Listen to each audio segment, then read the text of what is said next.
მოემზადოთ რეგისტრაციისთვის, ხლობ ჩართოთ რეგისტრაციის რეჟიმი.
რეგისტრაცია გაიარა პარლამენტის 94 წევრმა, კვორუმი არის, ცნობა გახსნილია. ხო დავამტკიცოთ დღის წესრიგი. მადლობა. გაგაცნობთ კვირის განრიგს, ჩვენ დღეს გვექნება განცხადებები, შემდეგ პროექტებს განვიხილავთ. ვფიქრობ, რომ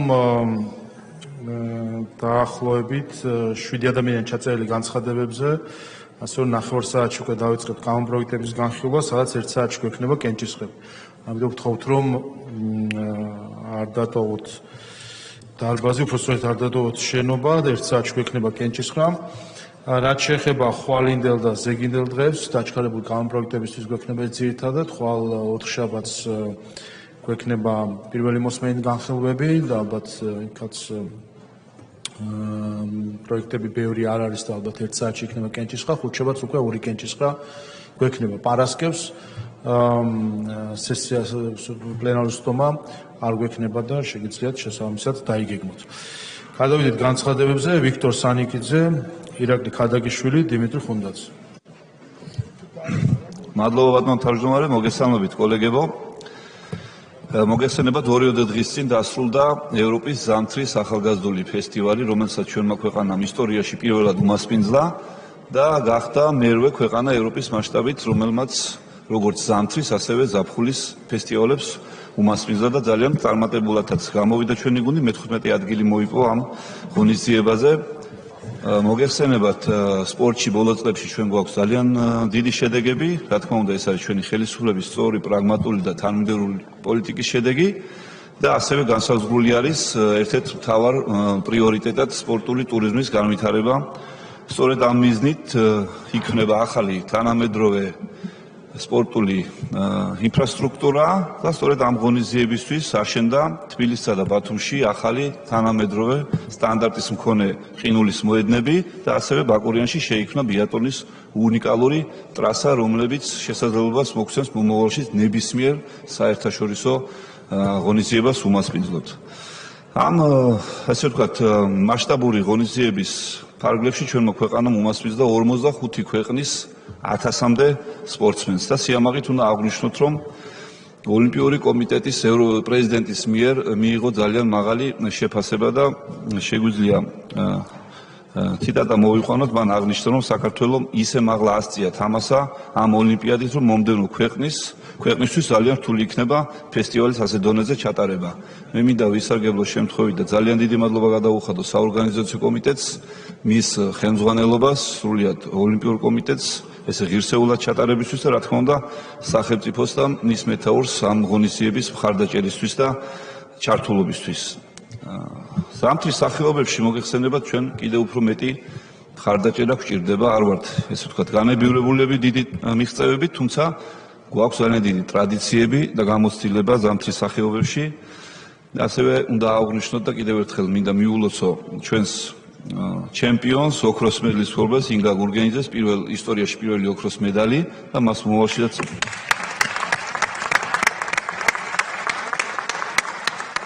მომავალშიც ძალიან დიდი წარმატებები უნდა უსურვო და დარწმუნებული ვარ, რომ ეს ინფრასტრუქტურა, რაც შეიქმნა ამ ღონისძიებისთვის, მომავალში კიდევ ბევრ ჩემპიონებს აღუძლის ჩვენ ქვეყანას. დიდი მადლობა. მადლობთ, ირაკლი ქადაგიშვილი, დიმიტრი ხუნდაძე. მოგესალმებით კოლეგებო. ჩვენ ხედავთ, რომ სამყარო შეიძლება ითქვას ძალიან ფუნდამენტალური ცვლილებების ზღვარზეა და ეს პროცესი შეუქცევად ხასიათს ატარებს. ეს ყველაფერი ხდება, რა თქმა უნდა, პირველ რიგში უკრაინაში მიმდინარე ომის ფონზე და რამდენადაც ლოგიკურად შეიძლება ეჩვენებოდეს ვინმეს, დღეს ეს ომი თავისი ლოგიკური დასასრულისკენ მიდის, მაგრამ ეს დასასრული, რა თქმა უნდა, პირველ რიგში არ იქნება სამწუხაროდ უკრაინელი ხალხისთვის და უკრაინული სახელმწიფოსთვის, რო ვიტყვიან მომგებიანი. მაგრამ ეს ის რეალობა, წარე რეალობა, რომელ რეალობასაც თვალს უსწორებს დღეს მთელი მსოფლიო. სწორედ ამ ეტაპზე მსოფლიო არის დიდი არჩევანის წინაშე. ან ქვეყანა მსოფლიო, რომელსაც აღარ გააჩნია დღეს უსაფრთხოების არანაირი სისტემა და არანაირი გარანტია, თუ ასე გააგრძელებს, შეიძლება ფატალურ შედეგებამდე მივიდეს, ან რაღაცნაირად მოხდეს მოლაპარაკება უსაფრთხოების ახალ სისტემის ჩამოყალიბებაზე, რომელიც საშუალებას მისცემს კაცობრიობას, რომ მეტნაკლებად შედარებით სტაბილურ ვითარებაში მოახერხოს შემდგომი ცხოვრება და განვითარება. ეს არის ის, რასაც დღეს ჩვენ ყველანი თვალს ვადევნებთ. ამ პროცესის მონაწილე გინდა არ გინდა არის, რა თქმა უნდა, ჩვენი ქვეყანა საქართველოც. და ჩვენ მოგვიწია ძალიან დიდი ძალისხმევის გაწევა იმისათვის, რომ ამ გეოპოლიტიკური ომის პირობებში საქართველო არ ყოფილიყო ისეთივე სავალალო მდგომარეობაში და კიდევ უფრო მძიმე მდგომარეობაში მყოფი ქვეყანა, როგორც დღეს ეს არის სამწუხაროდ უკრაინა. ამაზე ძალისხმევა ძალიან დიდი იყო დახარჯული უცხოეთიდანაც და აქ მყოფი მათი მეხუთე კოლონის მხრიდანაც. და დღესაც ეს საფრთხე ჯერ კიდევ საქართველოს წინაშე დგას. იმიტომ ბრძოლა ომისა და მშვიდობის ფრონტზე, ბრძოლა სოფლიოს ახალი წესრიგისა და ძველი, ასე ვთქვათ, მდგომარეობის შენარჩუნების მიმართ ჯერ კიდევ გრძელდება. ამიტომ ამ ძალისხმევის გაგრძელება საქართველოს, რა თქმა უნდა, კვლავაც მოუწევს. და რა თქმა უნდა, ძალიან მნიშვნელოვანი არის ის, რომ ჩვენ ეს პერიოდი შევინარჩუნეთ ქვეყანას მშვიდობა, შევინარჩუნეთ სტაბილურობა და ქვეყანას განვითარების მყარი გარანტები აქვს. კიდევ ერთხელ განვეორდები იმას, რომ ესი არ ყოფილიყო, ამისათვის უდიდესი ძალისხმევა დაიხარჯა როგორც უცხოეთიდან, ასევე ქვეყნის შიგნითაც. როდესაც ეს რადიკალური, კოლექტიური, ნაციონალური მოძრაობა და მათთან აფილირებული არასამთავრობო ორგანიზაციები და საქართველოს ყოფილი პრეზიდენტი ძალღონეს არიშურებდნენ, რომ საქართველო ჰეროიკული ლოზუნგების ქვეშ ჩაერთოთ აი ამ ბრძოლაში, ამ ომში და დღეს იმ სავალალო მშვიდობის ბრჭყალებში რეალობის წინაშე დამდგარიყვნენ, რაც დღეს უკრაინას წინაშე უდგას. ამიტომ დღესაც რო შეიკრიბებიან მომიტინგეები 18 თებერვალს ბიძინა ივანიშვილისათვის დაბადების დღის მისალოცად, კარგად გაიხსენონ და კარგად დაუკვირდნენ იმას, რომ სწორედ ამ კაცის და ამ ხელისუფლების დამსახურებაა, რომ დღეს საქართველოსი მშვიდობაა, რომ დღეს მათი სახელები, როგორც ომის გამჩაღებლების და შემდეგ საქართველოს უბედურად დამარცხების, ასე ვთქვათ, მემატიანება არ იქნება შეტანილი. და მადლობა აქვს სათქმელი სწორედ ამ ხელისუფლებისა და ამ ადამიანის წინაშე, რომ დღეს საქართველო ამ გეოპოლიტიკური ცვლილებების დროს მშვიდობით ხვდება და თავისი მყარი პოზიციებით. დიდი დიმიტრი ხუნდაძე, ლევან მაჭავარიანი. მოგესალმებით კოლეგებო, ეს ჩემი პირველი გამოსვლა ოპოზიციიდან პოლიტიკური ჯგუფის ხელმძღვანელის რანგში. ჩვენ ოპოზიციაში ვართ არა იმიტომ, რომ ქართულ ოცნებას მხოლოდ კრიტიკა ჭირდება და ამას იმსახურებს, არამედ იმიტომ, რომ მართლ გუნდსაც ჭირდება ჯანსაღი ოპონენტება, რომელიც ზოგიერთ შემთხვევაში საჭიროც ხდება და ზოგჯერ აუცილებელიც. დრომ გვიჩვენა, რომ ხალხის ძალა ყველაფერს სწორად ხედავდა, სწორად გრძნობდა საფრთხეებს და სწორად გადაწყვიტა, რომ ხალხისათვის მეტი სიმართლე ეთქვა. ჩვენი ქვეყნისთვის რთული და ამავე დროს სასიცოცხლოდ სახიფათო ვითარება შეიქმნა 2022 წლის თებერვლის შემდეგ. უკრაინა დასავლეთსა და რუსეთს შორის ურთიერთობის გარკვევის ბრძოლის ველად იქცა. ამ ბრძოლაში საქართველოსაც მძიმე როლი მიაკუთვნეს და ქართულ საზოგადოებას გმირობად გამოცხადებული უკრაინიზაცია შეფარულად ერთადერთ საუკეთესო პერსპექტივად წარუდგინეს. საჭირო გახდა სასიცოცხლოდ სახიფათო ფარული გზის გამოაშკარავება, რომ ქვეყანა ბრჭყვიალა სატყუარებს არ წამოგებოდა. ხან ევროკავშირში დროზე ადრე გაწევრიანების, ხან ნატოს წევრობის, ხან ოკუპირებული ტერიტორიების დაბრუნების და ხან მილიარდობით დახმარების ცრუდაპირებით. სამწუხაროდ ამ სატყუარებს უკრაინა წამოაგეს. მიუხედავად სისხლისმღვრელ ომში მათი უპირობო მონაწილეობისა, ვერც ევროკავშირის და ვერც ნატოს წევრები ვერ გახდნენ. აქამდე გაწეული დახმარებას დღეს უკვე ვალად დაუთვალეს და ომში გასაწვევთა ასაკი 18 წლამდე მოთხოვეს, რომ მათ დააწიონ. დაკარგეს ტერიტორიებიც და დაკარგეს ხალხიც. უკრაინამ გამოუსწორებელი შეცდომა დაუშვა.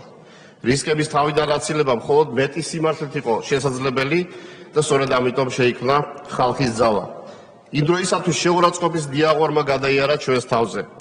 საზოგადოებას ყური მოსჭრა ჩვენმა ნათქვამმა. ზოგი უმრავლესობის რიგებიდანაც კი გვემიჯნებოდა იმ დროს, მაგრამ საბოლოოდ რომ არა ქართული ოცნების თანმხვედრი გონივრული პოლიტიკა გამოუსწორებელ ზიანს ვერ აიცილებდა ვერც ქვეყანა და ვერც საზოგადოება. არ შემიძლია არ გამოყო ბატონი ბიძინა ივანიშვილის როლი ამ პროცესში და მისი პრინციპული პოზიცია ქვეყნისა და საზოგადოების სასარგებლოდ. მაშინ ეს სიმართლეს უფრო მეტი ფასი აქვს და მეტი დასტურიც. დღეს იმავეს უკვე იმ ქვეყნის ახალი ლიდერები საუბრობენ, საიდანაც მაშინ საფრთხის სათავე იყო. ჩვენს მიერ გამოაშკარებულ გლობალურ ომის პარტიას ამერიკის პრეზიდენტმა Deep State უწოდა და მას პირდაპირ ბრძოლა გამოუცხადა. ჩვენი არაერთგზის მხილების USAID-ის და NED-ის ამერიკის ახალმა ადმინისტრაციამ იგივე ბრალდებით ამ ორგანიზაციების საქმიანობა შეაჩერა და მას კრიმინალებისა და შეშლილი რადიკალების ბუდე უწოდა.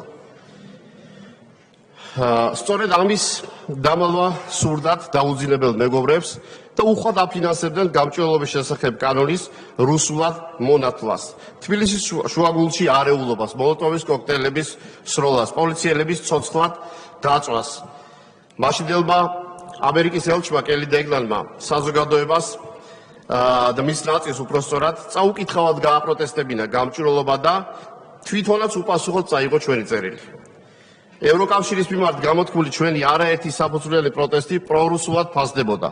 არც ამის ობიექტურ შეფასებას დაჭირდა ბევრი დრო და სულ ახლახანს მიუნხენის უსაფრთხოების კონფერენციაზე ამერიკის ვიცე-პრეზიდენტმა აღნიშნა, რომ ევროპაში სიტყვის თავისუფლებას პრობლემები აქვს და ბრიუსელი ხშირად ცდილობს, რომ სხვა ქვეყნებში არჩევნები მათთვის სასურველი შედეგით დასრულდეს.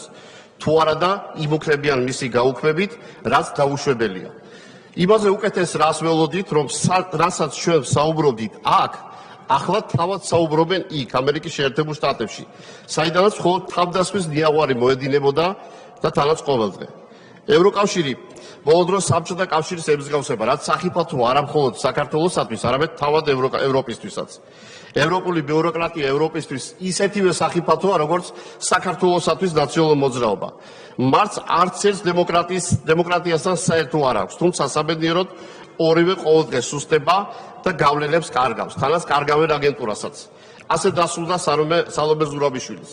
კიდევ კარგი რომ ამჯერად მაინც ქართულმა ოცნებამ სწორად შეარჩია პრეზიდენტობის კანდიდატი მიხეილ ყაველაშვილის სახით, რომელიც უალტერნატიულად ხალხის ძალაში მოიძებნა.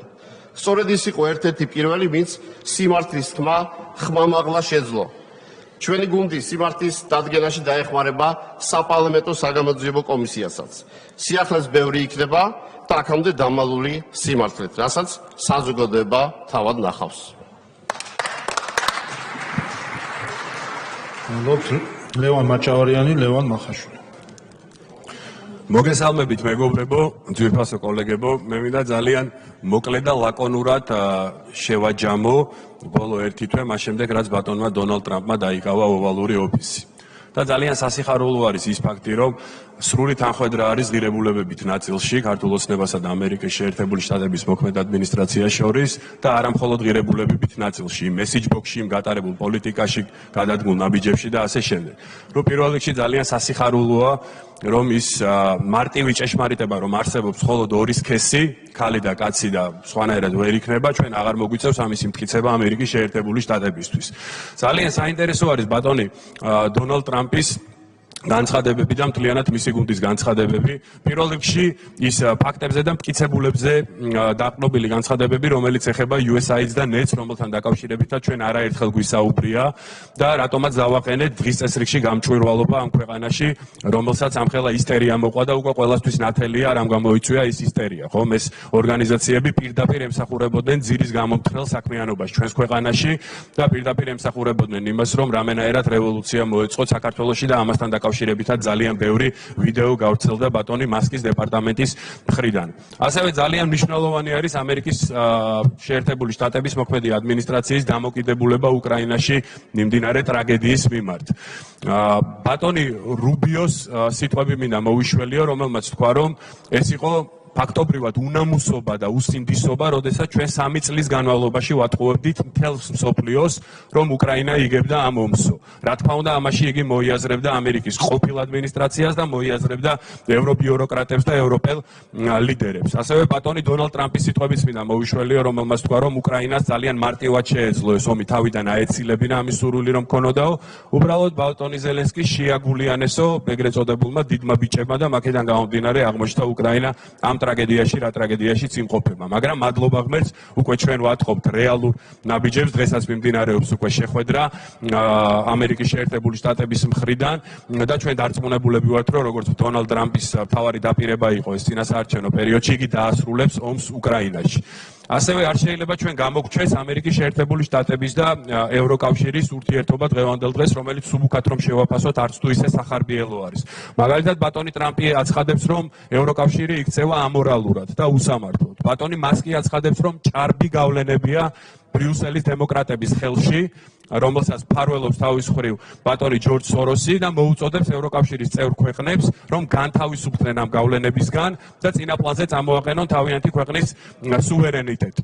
და ამ ყველაფრის, ასე ვთქვათ, შეჯამება იყო, როდესაც ბატონი ვენსი გამოვიდა მიუნხენის კონფერენციაზე სიტყვით, სადაც მან პირდაპირ ფაქტები და მტკიცებულებებით, ასე ვთქვათ, ჩაუტარა დემოკრატიის ლექციები ევრობიუროკრატებს და აღნიშნა, რომ დემოკრატიული უკუსლა არის სერიოზული ევროპაში და ევროპა სცილდება იმ ღირებულებებს, რა ღირებულებებზეც ევროპა დგას და რატომაც მივისწრაფით ჩვენ ევროკავშირისაკენ.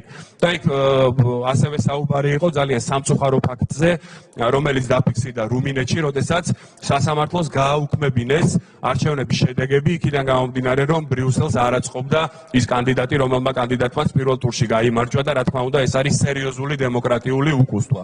ჩვენ რა თქმა უნდა ვისურვებდით და ძალიან დიდი იმედს ვიტოვებთ, რომ როგორც ბატონმა ტრამპმა დაიწყო ღია ბრძოლა deep state-თან, ეს ტენდენცია გადავა ევროპაზეც და ევროპაც განთავისუფლდება ამ ჭარბი გავლენებისგან და საბოლოო ჯამში ევროკავშირი დაუბრუნდება იმ ღირებულებებს, რა ღირებულებების გამო ჩვენ ვცემთ ასეთ პატივს. დიდი მადლობა.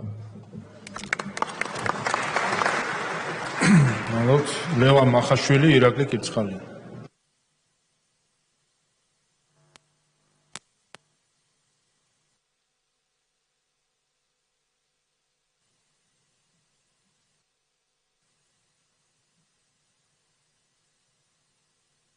სხვა მიკროფონი თუ ისმის მოგესალმებით. მიმდინარე გეოპოლიტიკურ ცვლილებებში პატარა სახელმწიფოებმა ძალიან ფრთხილად და გონივრულად უნდა მიიღონ გადაწყვეტილებები, ვინაიდან ერთი შეცდომაც კი, ერთი პატარა შეცდომაც კი შეიძლება სახელმწიფოებრიობის დაკარგვად დაუჯდეს ყველას. რუსეთ-უკრაინის ომის 3 წლის თავზე შეგვიძლია დაბეჯითებით ვთქვათ, რომ საქართველოს ხელისუფლებამ, ქართული ოცნების ხელისუფლებამ მიიღო ერთადერთი სწორი გადაწყვეტილება, რამაც ამ ქვეყანას თავიდან აარიდა უაზრო ომი, ნგრევა და სისხლისღვრა. დიახ, კიდევ ერთხელ და უკვე მე რამდენად ჩვენ მართლები აღმოჩნდით, იმიტომ რომ ვიხემძღვანელეთ საქართველოს ინტერესებით და იმ წუთიერ წითელ ხალიჩებში არ გაგვიცვლია ჩვენი მოსახლეობის იმედები და ოცნებები. დღეს რაც ვითარდება უკრაინის გარშემო, 3 წლის წინ ეს სცენარი ხელის გულზე იდო.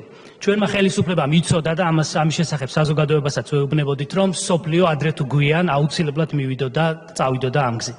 სამაგიეროდ იმდენად იყო ოპოზიცია და NGO სექტორი მოწყურებული ძალაუფლებას, რომ მზად იყვნენ ქვეყანა ამისთვის ომის ჯოჯოხეთშიც ჩაეგდოთ. მაგრამ მოსახლეობამ კარგად დაინახა, სად იყო ისტორიის ნათელი და სად ბნელი მხარე და არჩევნებზე დემოკრატიული განაჩენი გამოუტანა ომის მოსურნეებს. საზოგადოებამ ისიც დაინახა, როგორ სამწუხაროდ უხეშად და გაუმართლებლად აფათურებდნენ ხელებს უცხოელი პოლიტიკოსები და ბიუროკრატები საქართველოს შიდა საქმეებში. ევროპელი პოლიტიკოსები თავად იდგნენ რუსთაველზე და პირადად უშუალოდ შიდა დესტაბილიზაციას და ძალადობრივ პროცესებს მედროშეობდნენ. მაგრამ შეცვლილმა გარემოებებმა ამ ძალებს ბუმერანგივით შეუბრუნა ის, რასაც თავად აკეთებდნენ ამდენი წლის განმავლობაში. ორმაგი სტანდარტის საუკეთესო მაგალითით დღეს თავად აღარ მოსწონთ უცხოური განცხადებები, თურმე მიუღებელია გარედან ჭკუის სწავლება. მათთვის ცუდი ამბავი მაქვს, მეგობრებო, ეს თქვენთვის მხოლოდ დასაწყისია. ყველაფერი ისე ვითარდება, როგორც გათვლილი გქონდა. ჩვენი ხელისუფლება აკეთებდა და გააკეთებს ყველაფერს, რომ ომის საფრთხის საცილებასთან ერთად მოსახლეობამ მშვიდობის სარგებელიც მიიღოს. საქართველოს პრემიერ-მინისტრის თუნდაც არაბთა გაერთიანებულ საამიროებში ბოლო ვიზიტი რა დღის, რომლის შედეგადაც ისტორიაში უპრეცედენტო 6 მილიარდი დოლარის ინვესტიცია ჩაიდება ჩვენი მოსახლეობის, ქალაქა და სოფლად ცხოვრები ოჯახების უკეთეს მომავალში. ამ ხრივ ჩვენი მათთვის ჩვენი მოქალაქეებისთვის ძალიან კარგი ამბავი მაქვს, ეს მხოლოდ დასაწყისია. საქართველო იბრუნებს თავის ფუნქციას, რომელიც ისტორიულად მისი განუყოფელი ნაწილი იყო, როდესაც როგორც ევროპის აღმოსავლეთის კარიბჭე ცივილიზაციებს, კულტურებს, ხალხებს და რეგიონებს აკავშირებდა. ეს არის ის, რაც ჩვენს მოსახლეობას არჩევნებზე დავპირდით და აუცილებლად მას პინათლად შევასრულეთ. მადლობა. ირაკლი კირცხალია, გიორგი სოსიაშვილი. მოგესალმებით, მეგობრებო. ჩვენ ყველანი კარგად ხედავთ, თუ როგორ მექვენებს ქვეყანაში ღიად აგენტურული ქსელი კოლექტიური ნაცმოძრაობის სახელით, რომლებიც ძალღონეს არიშურებენ ყველანაირი გზით, ძირი გამოუთხარონ ყველაფერს სახელმწიფოებრიws და ყველაფერს, რომელიც ასოცირდება ქვეყანაში სტაბილურობასთან და ეროვნულობასთან. ერთ-ერთი მათი ესე ვთქვათ მიზანი ამ თავის დესტრუქციულ ქმედებებში იყო, რომ შეექმნათ ქვეყნისთვის მაქსიმალურად ის აპოკალიფსური სურათი, რომელიც შეუქმნიდა ქვეყანას ეკონომიკური სტაბილურობას რაიმე საფრთხის. და ყველა კარგად ამას პროფილური განათლება ნამდვილად არ ჭირდება, მეგობრებო, რომ ქვეყანაში ეკონომიკა და ზოგადად დაფუძნებულია მოლოდინებზე და აქაც ძალიან მარტივად იხსნება მათი მავნებლური გეგმა ამასთან დაკავშირებით, რომ მაქსიმალურად შეექმნათ და ეხლა ცდილობენ რომ შექმნა ქვეყანაში რაც აპოკალიფსური სცენარი, რაც დააზიანებს ჩვენს ეკონომიკას. მაგრამ ამ ყველაფერს მიუხედავად და რამოდენიმე დიდი ციფრებით არ მინდა გადაგღალოთ, მაგრამ ძირითადად ეკონომიკურ მაჩვენებლებზე მინდა ვისაუბრო. მხოლოდ 21-23 წლებში, მეგობრებო, საქართველოს ეკონომიკურმა ზრდამ 9.7% შეადგინა. 24 წელს წინასწარი პროგნოზით საშუალო ეკონომიკური ზრდა 9.5% უნდა იყოს. ასევე 24 წელს თითქმის 8%-ით გაიზარდა საქონლის ექსპორტი და 6.5 მილიარდ დოლარს გადააჭარბა. ხოლო ტურიზმის შემოსავლებმა 7%-ზე მეტის დააჩვენა და ისტორიულ მაქსიმუმს 4.4 მილიარდ დოლარს გადააჭარბა. ყველაზე მთავარი ერთ-ერთი კიდევ საერთაშორისო ეხება საერთაშორისო სავალუტო ფონდის პროგნოზს, სადაც ჩვენი ქვეყანა საშუალოვადი ამ პერიოდში ყველაზე მაღალი ეკონომიკური ზრდით იქნება წარმოადგენილი არა მხოლოდ რეგიონში, არამედ ევროპაში. აუცილებლად მინდა აღვნიშნო მთავრობის მეთაურის ბატონ ირაკლი კობახიძის ვიზიტი გაერთიანებულ საამიროებში, სადაც ხელი მოეწერა მემორანდუმს, რომელიც მოიცავს უპრეცედენტოდ მაღალ უცხოურ კაპიტალ დაბადებას დამოუკიდებელი საქართველოს ისტორიაში, რომელიც განისაზღვრება 6 მილიარდი ევროთი და რომელსაც განახორციელებს MR ჯგუფი და Eagle Hills. ასევე ეს ინვესტიციაც და შემდეგ კიდე ყველაზე მთავარი, რაც ყველას კარგად გვახსოვს, ეს არის ღრმაწყლოვანი ანაკლიის პორტი. ეს ორივე ინვესტიცია, მეგობრებო, არ არის მხოლოდ ეკონომიკურ სტაბილურობაზე გათვლილი. ეს არის ასევე ის ქმედება და ის ინვესტიცია, რომელიც პირდაპირ პროპორციულად კონვერტირდება ჩვენი ქვეყნის სამშვიდობო გარანტიებში. ეს ყველამ კარგად უნდა გავაცნობიეროთ. ასევე მინდა შევეხო რამოდენიმე ინფრასტრუქტურულ ძირითად პროექტებს, რომელიც დაანონსებულია და უკვე მუშაობას დაწყებულია. ესა პირველი, კარგად გავიხსენოთ აეროპორტი ახალი, რომელიც ორივე ფაზის დასრულების შემდეგ 20 მილიონამდე ტურისტს უნდა მოემსახუროს. ასევე ახალი სტადიონი, უმაღლესი სტანდარტების, რომელიც მოგცემს უმაღლესი მატჩების ჩატარების საშუალებას ჩვენს ქვეყანაში და რომელიც გათვლილია 70,000 მაყურებელზე. ასევე ციფრული ჰაბის შექმნაზე დაწყებულია მუშაობა ყველამ კარგად უცი დაანონსების შემდეგ. და ეს ყველაფერი მეგობრებო არის ის ძირითადი და ძალიან მოკლე ჩამონათვალი იმ პროექტებისა, რომელიც განაპირობა ქართული ოცნების სწორმა, პრაგმატულმა და გონებულმა პოლიტიკამ და ეს როდის მეგობრებო? ეს მაშინ, როდესაც ეგრეთ წოდებული deep state-ის მთელი მანქანა აქაურ აგენტურუსებზე დაყრდნობით მუშაობს და აკეთებს ყველაფერს, რომ ქვეყანაში გამოიწვიოს დესტაბილიზაცია და ყოველთვის ცდილობდა განსაკუთრებით ბოლო წლების მანძილზე, რომ ჩვენი ქვეყანა ჩაერთო ომში და ეს საფრთხე კარგად გვახსოვდეს, რომ ჯერ არსად არ წასულა. მაგრამ ისევ და ისევ ჩვენი პოლიტიკით ქვეყანა აუცილებლად შენაშრომებს მშვიდობას, ეკონომიკურ სტაბილურობას, მისდროულად განვითარებას და ყველაზე მნიშვნელოვან სუვერენიტეტს. გიორგი სოსიაშვილი და ამით ვასრულებთ გამოსვლებს, კანონპროექტების განხილვა გვექნება და მალევე გვექნება კენჭისყრები და ამიტომ ვთხოვ კოლეგებს, რომ შემოვიდნენ დარბაზში. გიორგი სოსიაშვილი. მოგესალმებით, ბატონო თავმჯდომარე, ძვირფასო კოლეგებო. გავა რამდენიმე წელი და ჩვენი საზოგადოება კიდევ უფრო ნათლად დაინახავს, რას გადაურჩა საქართველოს, რა უბედურებას გადაურჩა ჩვენი ქვეყანა. დაინახავს ქართველი ერი, თუ რა განსაცდელს დააღწია თავი და კიდევ უფრო ცხადად გამოიკეთება თუ რაზე წოლას და რა ბულინგს გაუძლო ბატონმა ბიძინა ივანიშვილმა თავის გუნდთან ერთად, რომ ჩვენი ქვეყანა არ გადაჭეხილიყო უსკრულში. ეს მრავალტანჯული, ძალიან დიდი ისტორიის და დიდი კულტურის მქონე ქვეყანა. მინდა ვისარგებლო შემთხვევით და დღეს ამ დიდ ერისკაც დაბადების დღე აქვს და მას მიულოცო ჩვენი ყველა სახელით ეს საიუბილეო თარიღი, მინდა უსურვო მას ჯანმრთელობა და ბედნიერება და მხნეობა ჩვენი ქვეყნის საკეთილდღეოდ.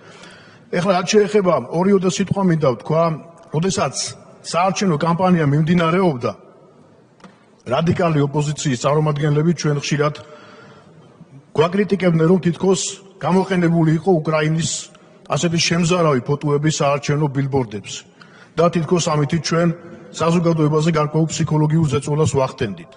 არადა ჩვენ თვალწინ დაინგრა ამ უზარმაზარი სახელმწიფოს ძალიან დიდი ტერიტორია, განადგურდა აუარება ადამიანი, დაიღურა ძალიან დიდი სისხლი და ხედავთ, რომ მთელი მსოფლიო შეცქერის ახლა ამ ულაპარაკების დაწყებას, რომ რამენაირად დამთავრდეს ეს სისხლისღვრა. და ჩვენ კი არ ვაშინებდით ჩვენს ამომრჩევებს, ჩვენ საზოგადოებას, არამედ უყვებოდით, რა კატასტროფის წინაშე დადგა ეს საწოდავი ხალხი, რომელიც იქნა ჩათრეული ამ საშინელ ომში. ჩვენ კი არ ვაშინებდით, არამედ უყვებოდით, თუ როგორ მოდიოდა და იხარჯებოდა USAID-ის თუ სხვადასხვა საეჭვო ორგანიზაციებიდან მილიონები იმისათვის, რომ გაებრიყვებინათ ახალგაზრდობა, შეცდომაში შეიყვანათ საზოგადოების გარკვეული ნაწილი და ძალადობრივი გზით მოეხდინათ ხელისუფლების დამხობა და შემდეგ ჩვენს გაგვეზიარებინა უკრაინის ბედი. და რასაც ჩვენ რამდენიმე წლის წინ საუბრობდით, იმას ახლა ამერიკის შეერთებული შტატების ახლა დარჩეული ადმინისტრაცია ღიად საუბრობს ამ ყველაფერთან დაკავშირებით. საქართველოს პირველი პრეზიდენტი ზვიად გამსახურდია წიგნში საქართველოს სულიერი მისია ნაწინასწარმეტყველებია ჩვენი გეოპოლიტიკური როლი, რომ ამ პატარა ღვთისმშობლის წილხვედრ ქვეყანას შეუძლია თავისი სათქმელი უთხრას მთელს კაცობრიობას. და სწორედ ახლა გაცხადა ეს წინასწარმეტყველება, როდესაც საქართველოს გადაეღობა აი ამ ლიბერალური ფაშიზმის და უზნეობის ცუნამს, რომელმაც ლამის წალეკა მთელი მსოფლიო. და ხედავთ, როგორი სასაცილოა დღეს რადიკალური ოპოზიციის სახელდაკარგული პოლიტიკური ლიდერების, ეგრეთ წოდებული deep state-ის მოჯამაგირებად ქცეული ლიდერების წინ და უკან სირბილი, რომლებიც ცდილობენ, რომ როგორღაც დააზარალონ თავიანთი ქვეყნის იმიჯი და მე მინდა მათ შევახსენო, რომ ჩვენს თავზე ძალიან ბევრი რამ დატრიალებულა. ქართველი ადამიანის თავზე წისქვილის დოლებიც კი დატრიალებულა და გახსოვდეთ, რომ გრანტებით ნაშოვნი ფული, სამშობლოს დაბეზღებაში ნაშოვნი ფული, უпростоრად ეს არის 30 ვერცხლი და ამ ფულს ყოველთვის ազდის იუდას სული. მინდა გამარჯვება უსურვოთ ჩვენს გუნდს, მინდა გამარჯვება უსურვოთ ჩვენს ქვეყანას და სამშვიდობოს გასვლა მთელ მსოფლიოს. დიდი მადლობა. მადლობთ. განცხადებები ამით დასრულდა. გადავდივართ კანონპროექტების განხილვაზე. კოლეგებს ვთხოვ, რომ შემოვიდნენ დარბაზში, გვექნება კენჭისყრა მალე. გრანტების შესახებ კანონში ცვლილების შეტანის თაობაზე პირველი მოსმენით მომხსენებელი საქართველოს მთავრობის საპარლამენტო მდივანი ბატონი ვახტანგ ბაჩიაშვილი.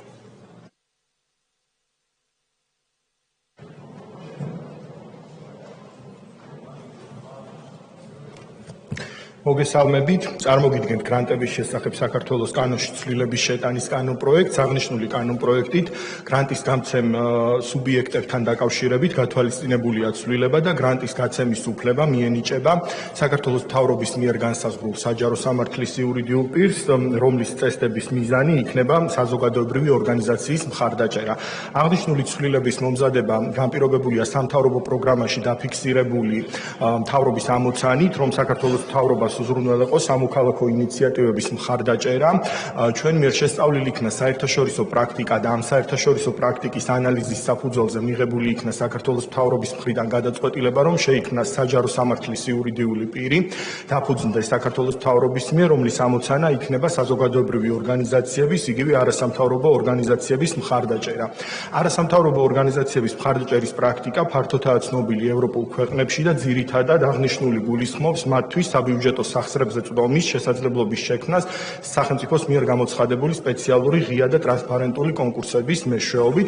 ანალოგიური მიზნისთვის შექმნილ СИΠ-ს და მის ხელმძღვანელს მიენიჭება ნორმატიული აქტების გამოცემის უფლებამოსილება, რომლის ფარგლებშიც ის გამოაცხადებს საგრანტო კონკურსებს და აღნიშნული საგრანტო კონკურსის ფარგლებში მონაწილეობის მიღების შედეგად არასამთავრობო ორგანიზაციები შეძლებენ მოიპოვონ სახელმწიფოსაგან საბიუჯეტო დაფინანსება. ამ მიზნისთვის წლიურ ბიუჯეტში შექმნილია საერთო სახელმწიფოებრივი მნიშვნელობის გადასახდელი, ეს არის სამოქალაქო ინიციატივების მხარდაჭერა, მის ჯამური ბიუჯეტია 20 მილიონი ლარი და ამ 20 მილიონი ლარის ფარგლებში მოხდება როგორც СИΠ-ის დაფუძნებისათვის საჭირო ორგანიზაციული ღონისძიებების გატარება, ისე არასამთავრობო ორგანიზაციების პროგრამული დაფინანსება.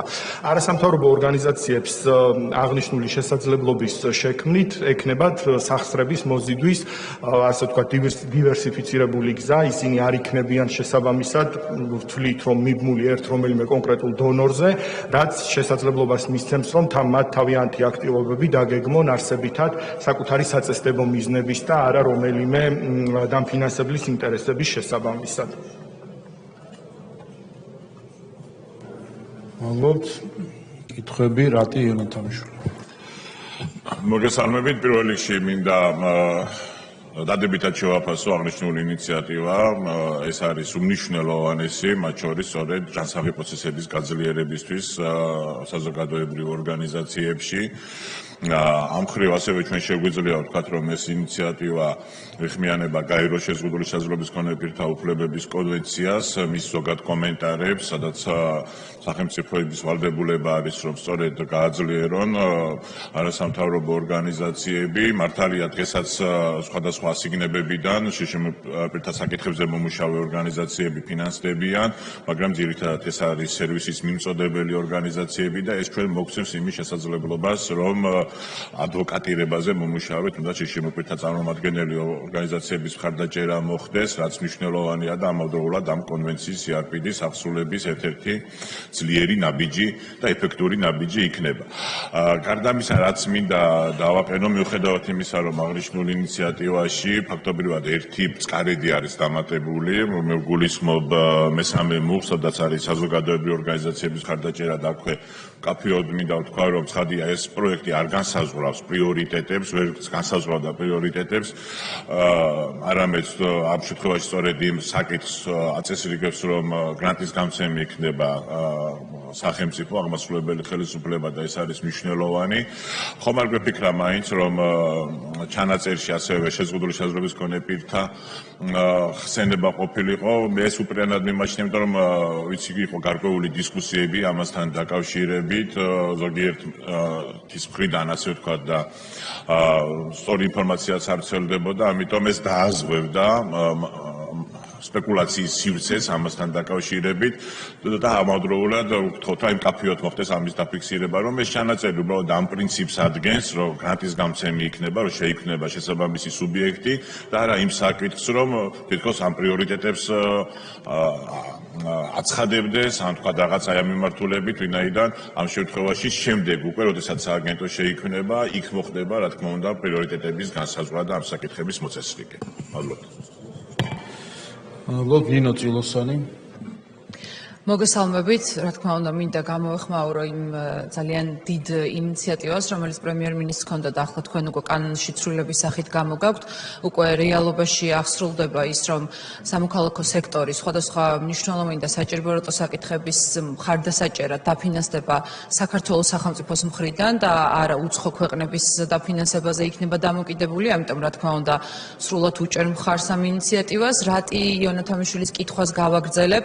გამომდინარე იქიდან, რომ ახლა ჩვენ კანონში ცვლილებით საფუძველს უყრით თავად სააგენტოს შექმნას და ჩვენთვის არ არის ბოლომდე ცნობილი ამ დაფინანსების გარკვეული დიზაინი და ის პრიორიტეტები, რომელიც იქნება, ხომ არ შეგიძლიათ გითხრათ, რომ რა ვადებში, რა სისტემით შეიქმნება ამ სააგენტოს დაფუძნების შემდგომ თავად პროექტის დიზაინი, რა აქცენტები და პრიორიტეტები იქნება, ხომ არ არის უკვე ასე ვთქვათ გათვალისწინებული და შეგვეძლება თუ არა შემდგომშიც მე რაღაც ესე გამჭვირვალედ თვალყური მივადევნოთ რა იქნება ამ პროგრამების დაფინანსების ძირითადი აქცენტები. მადლობა. მადლობთ ვლადიმერ ბოჟაძე. მადლობა. ბატონო ახტიარკო, მეც რა თქმა უნდა მივესალმები ამ ინიციატივას. მადლობა რომ პრემიერ-მინისტრის დაპირება უკვე ბიუჯეტში არის სასახული და ახლა უკვე კანონში შევიტანთ ცვლილებებს. ერთი მორკვე კითხვა მინდოდა. თქვენ იცით რომ სხვადასხვა სამინისტროები ახლაც გაცემენ სახელმწიფო ბიუჯეტიდან გარკვეულ გრანტებს სხვადასხვა მიმართულებით. უფრო ნათელი რო იყოს საზოგადოებისთვის ეს CP განსაზღვრავს და დახარჯავს იმ თანხას და მიმართულებებს, სადაც თავად იმუშავებს და სამინისტროებს თავიანთი პრიორიტეტების მიხედვით ასევე დარჩებათ რესურსი რომ თავიანთი პრიორიტეტების მიხედვით გაცენ სხვადასხვა თანხები. ეს მინდოდა დამეზუსტებინათ და მთავარი მინდოდა მეთქვა, რომ ძალიან მნიშვნელოვანია, რომ ჩვენი სამოქალაქო სექტორი დახარჯავს ქართული ხალხის მიერ გადახდილი გადასახადების ფულს და არა სხვადასხვა ქვეყნის მთავრობების და სხვადასხვა ხალხის მიერ გადასახდილი გადასახადების ფულს. დიდი მადლობა. გივი მიქანაძე. მოგესალმებით. მართლა ძალიან მნიშვნელოვანი ინიციატივაა, რომელიც პრემიერმა გააჟღერა ჯერ კიდევ გასულ წელს და მნიშვნელოვანია, რომ ეს დანაპირები სრულდება. ახლა იქნება ეს სპეციალური სააგენტო. რა თქმა უნდა, სახელმწიფომ თავის თავზე უნდა აიღოს კონკრეტული ვალდებულებები და ამ კუთხით გადადგმული ნაბიჯი მხოლოდ და მხოლოდ მისასალმებელია. მე გავაგრძელებდი ის, რაც ბატონმა ლადომ თქვა, ძალიან მნიშვნელოვანია. ჩვენ ვიცით, რომ რიგ სამინისტროებს აქვთ კონკრეტული ფონდები იმისთვის, რომ გარკვეული მიმართულებით მოხდეს სამოქალაქო საზოგადოების არასამთავრობო ორგანიზაციების ან საინიციატივო ჯგუფების დაფინანსება და ესეთი მაგალითად შეიძლება იყოს საგარეო საქმეთა სამინისტრო, რომელიც დიასპორასთან დაკავშირებით კონკრეტულ ესე ვთქვათ დაფინანსებებს ახდენს, იუსტიციის სამინისტრო, რომელსაც უკვე ტრადიციულად საგრანტო კონკურსები აქვს, ახალგაზრდობის სააგენტო, რომელიც ახალგაზრდულ ორგანიზაციებზე გასცემს კონკრეტულ თანხებს და კიდევ ბევრი სხვა უწყება. ეს ხომ არ იქნება, ესე ვთქვათ, მოცემულობა, რომ ესე ვთქვათ, იქ აღარ მოხდება ამ გრანტების გაცემა და მხოლოდ ეს უწყება იქნება პასუხისმგებელი, იმიტომ რომ მნიშვნელოვანია, რომ ის სექტორული მიმართულება, რაც დღეს არსებობს აი ამ სამინისტროების მეშვეობით, ეს შენარჩუნებული იყოს და ძალიან მნიშვნელოვანი იქნება, რომ ამ კუთხით უფრო მეტი ინფორმაცია მივიღოთ. მადლობა. ზაზა ლომინაძე. მადლობა ბატონო თავმჯდომარე. შეკითხვა მაქვს, თუ შეიძლება ასეთი, როგორც მოგეხსენებათ, საქართველოს ჯანდაცმის წარმომადგენლები კლინიკები, ექიმები მონაწილეობენ მრავალ საერთაშორისო კვლევებში, რომელსაც რა თქმა უნდა შეზღუდვები არ ეხება და ეს კლინიკური კვლევები ჩვენი პაციენტების გამოსაჯაბთერებლად ტარდებოდა და ტარდება და გრძელდება. ხო არ გულისხმობთ რაიმე გრანტებს დაუშვათ სამედიცინო მიმართულებით, რომელიც გათვალისწინებული ამ კანონით, რომელიც რა ვიცი სპეციალურად იქნება ასახული ან რაღაც იქნება გათვალისწინებული სპეციალური ჯანდაცვის მიმართულებით. დიდი მადლობა. გიორგი ვორჩკი. მოგესალმებით. ამ საკითხთან დაკავშირებით ქონდა კონსულტაციები გარკვეულ ჯგუფებში, არასამთავრობო ორგანიზაციების გარკვეული ნაწილია, რომლებსაც აქვთ კარგი გამოცდილება, პოლიტიკური გამოცდილებაც, აქვთ კარგი შედეგებიც, ვისთანაც მე პირადად მუშაობის გამოცდილება მაქვს და არის ლაპარაკი იმაზე, რომ საკმაოდ საინტერესოდ მიმდინარეობდა ყოველთვის ეს ნდობის აღდგენის მიმართებით გარკვეული პროექტები. ლაპარაკი მაქვს კონფლიქტით გახლეჩილ საზოგადოებებს შორის, წარმომადგენელთა შორის, დობის აღდგენა, მით უმეტეს იცით თქვენ ჯანდაცვის სფერო, იქ გარკვეული სოფლის მეურნეობის სფერო, სხვადასხვა სფეროებში ეს არაფორმალური ურთიერთობები მიმდინარეობდა და ამაში იყო მონაწილეობა გარკვეული საზოგადოების გარკვეული ნაწილის. მე ვფიქრობ, რომ ამ თემის ჩამატება შეიძლება. ამ საკითხთან მიმართებაში ამაზე გქონდა საუბარი. თუ კი რამე სხვა მოსაზრება არსებობს, იქ არის გარკვეული საკითხები, რომელიც ეხება ოკუპირებულ ტერიტორიებზე საზოგადოების წარმომადგენლების დახმარებას და რაღაც. მისასალმებელია, კარგია. მაგრამ იქნება ამაზეც ვიფიქროთ და კომიტეტის ხდომაზე აი ეს თემა კომიტეტის ხდომამდე უკვე მოიტანოთ კონკრეტული ფორმულირებით ან არგუმენტით, რომ ეს ისედაც გაგრძელდება ეს საქმიანობა, მაგრამ პოლიტიკურად შეიძლება არც იყოს საჭირო, რომ ეხლა ამხელა განცხადება გავაკეთოთ ამ თემაზე, რეალურად გავაგრძელოთ, შეიძლება საჭირო იყოს. არ ვიცი, ყოველ შემთხვევაში მე გირჩევთ, რომ ამ საკითხთან მიმართებაში კომიტეტის განხილვებზე გქონდეთ საუბარი. მეც კიდე დამატებით დაგელაპარაკებით ამ თემას. მადლობთ, კითხვები ამოიწურა, გისმენთ.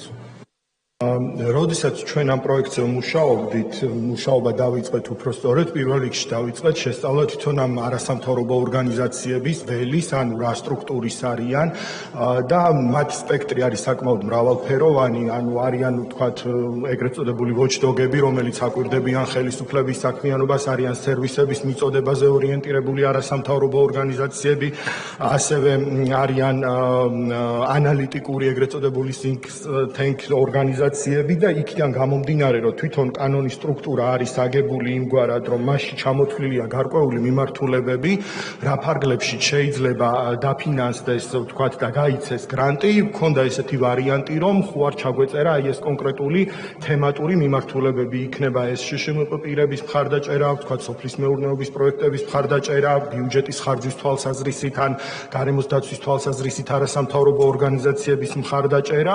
შემდგომში ჩვენ ვიფიქრეთ, რომ ეს გამოიწვევდა გარკვეულწილად ამ წრის ისევ შეზღუდვას, იმიტომ რომ თვითონ სტრუქტურა კანონის არის დახურული და შესაბამისად მხოლოდ იმ მიზნებით გვექნებოდა ამ ორგანიზაციების დაფინანსება და ვინაიდან მიზანი არის საერთოდ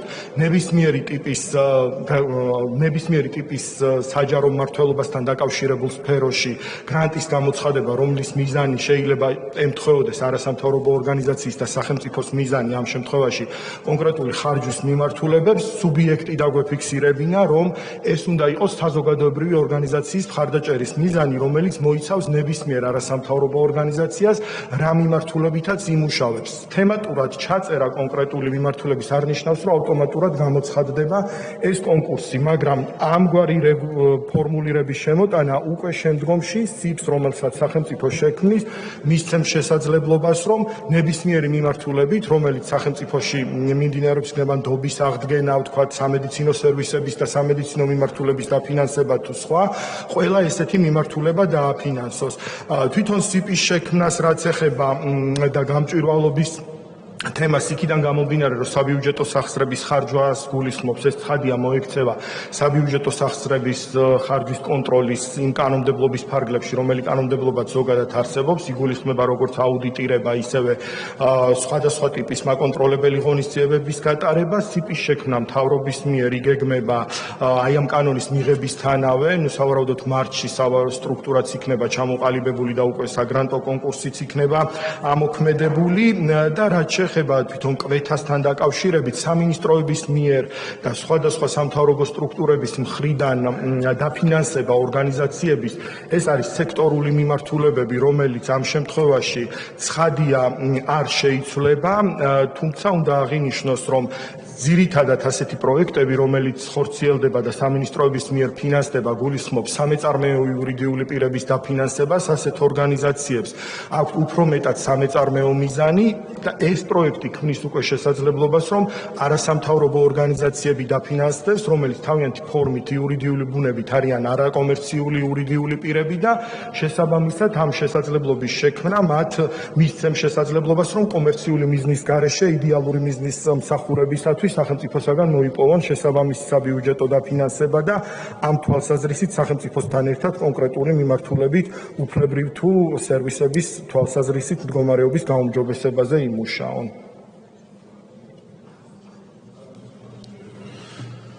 დაზუსტება რატიო თამშვი. პირველ რიგში მადლობა მინდა გითხრათ პასუხისთვის. რა თქმა უნდა, ჩვენ თანხდებით, რომ შეზღუდული საზღვრების მქონე პირთა უფლებები არის გაცილებით უფრო უნიკალურიც და უნივერსალურიც, გამომდინარე გაეროს შიშინო პირთა უფლებების კონვენციიდან და ასევე ჩვენი ეროვნული კანონმდებლობიდან შიშინო პირთა შესახებ კანონიდან, რომელიც ერთ-ერთი ყველაზე პროგრესული დოკუმენტია, რომელზეც საქართველოს პარლამენტის ბოლო მოწვევის პარლამენტებმა იმუშავეს და რა თქმა უნდა, მეც ვიზიარებ იმ პოზიციას, რომ პრიორიტეტების განსაზღვრა უნდა ხდებოდეს საანგეტოს დებულებით, მისი პოლიტიკით და არა თქვათ ჩარჩო ჩანაწერით, რაც მხოლოდ სააგენტოს დაფუძნებას ითვალისწინებს. ეს არის ის ფაქტი და შედეგი, რასაც გამოიწვევს ეს კანონი ამ სააგენტოს დაფუძნებას, ხოლო მის საქმიანობის სფეროებს, მის უკვე მუშაობას, შემდეგ უკვე მისი დებულება და მისი საქმიანობის პოლიტიკა განსაზღვრავს. აქ რა თქმა უნდა, უბრალოდ საზოგადოების გასაგონლადაც მინდა ვთქვა, რომ ჩვენი მიზანი იქნება, რა თქმა უნდა, გაუწევთ ამას აუცილებლად კოორდინაციას, რომ პრიორიტეტი მათ შორის, რა თქმა უნდა, იყოს შიშინო პირთა უფლებების დაცვა, განსაკუთრებით ის მიმართულებები, რომელიც შიშინო პირთა ადვოკატირებაზე იქნება დაკავშირებული, ვინაიდან ამ ხრივ შიშინო პირთა და მათი წარმომადგენელი ორგანიზაციები არაერთ ძალიან მნიშვნელოვან პროექტს ახორციელებენ და სახელმწიფოს მხრიდან მათი მხარდაჭერა ვფიქრობ, რომ ამ პროცესებს კიდევ უფრო ეფექტურს და შედეგზე გათვლის გახდის. მადლობა. დაზუსტები მეტი არის, გისმენთ?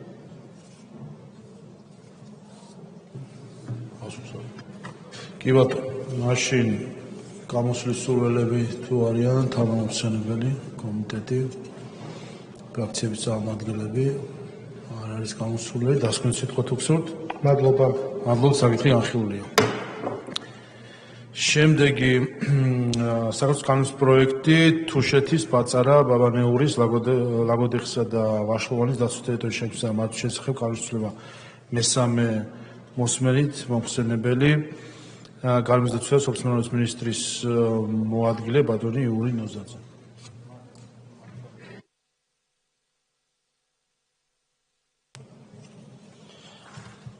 მოგესალმებით. მესამე მოსმენით წარმოვიდგენთ საქართველოს მთავრობის ინიციატივით წარმოდგენილ კანონპროექტს თუშეთის, ბაზარა-ბაბანეურის, ლაგოდეხისა და ვაშლოვანის დაცული ტერიტორიების შექმნის და მართვის შესახებ საქართველოს კანონში ცვლილების შეტანის თაობაზე. ცვლილება მიზნად ისახავს თუშეთის დაცული ლანდშაფტის გაფართოებას 2245 ჰექტრით, გასაფართოებელი ტერიტორია მოიცავს ახმეტის მუნიციპალიტეტში სოფელ პატარას და მიმდებარე ტერიტორიას.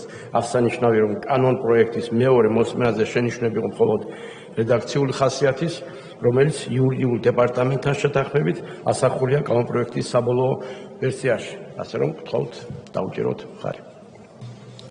მოგოთ, რედაქციული ხასიათის შენიშვნები არ არის, დასკვნის სიტყვა თუ გსურთ? მადლობთ, საკითხი განხილულია.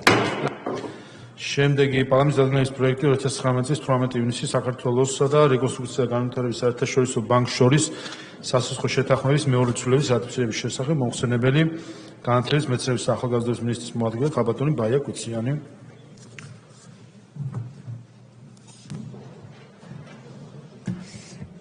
მოგესალმებით, მადლობას მოგახსენებთ ბატონ თავმჯდომარე.